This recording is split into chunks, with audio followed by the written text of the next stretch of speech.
Anong magagawa ng problema pag, masusolusyon ba ang problema kung ikaw ay nakasimangot araw-araw? Amen? Hindi. Masusolusyon ba ang problema kung ikaw ay magagalit araw-araw? Hindi. Masusolusyon ba ang problema kung magbumura ka araw-araw? Hindi. Masusolusyon lang ang problema pagka meron kang Diyos at may pag-asa sa iyong puso. Amen. Palakpakan po natin ang ating Diyos. Praise the Lord. May the God of all fill you with all joy and peace as you trust in Him, so that you may overflow with hope by the power of the Holy Ghost. Brothers and sisters, tonight I would like to thank the Lord for giving our beloved Mother His hope and children, believing there is God who is our help in many circumstances, may it be good, may it be bad. I would like to thank the Lord first of all for all of you who in one way or the other help us and my mother go through with raising the family of 10 children. Salamat sa inyo po. Salamat po sa Puring. Salamat po sa Andring. Salamat sa iyo, Ruting, sa Deli. Pedro sa Deli. Salamat sa Ruting, sa Flor. Salamat Kaka. Salamat Lana. Salamat sa Kawing at sa Haji. Salamat Kuya, salamat. Dumating ka. Salamat Binso. Salamat sa Niche. Salamat sa Deda. Salamat sa Uche. Salamat po at malaking tulong na ginawa ninyo at malaking tulong na nagawa ninyo sa aking nanay. And now, I would like to present to you the life, ups and downs of Natividad Pilares Nicolas.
mga anak, si Michelle,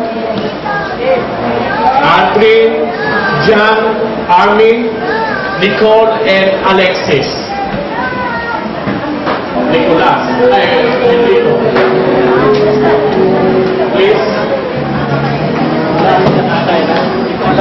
Yan ang mga kapatid ni nanay. Si Nene ay nasa Hawaii.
Up yung iba, oh. Lalaglag, wala na sa harap, likod. Okay. Stop.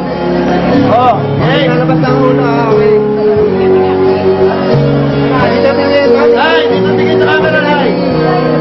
Dito tingin na. Alright, thank you, Ellen and family. Next we have baby.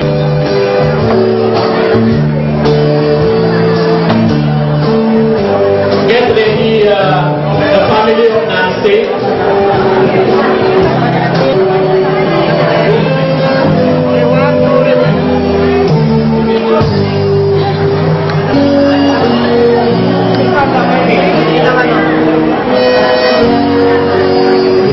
Okay, bago natin dito sa ngayon. Nice!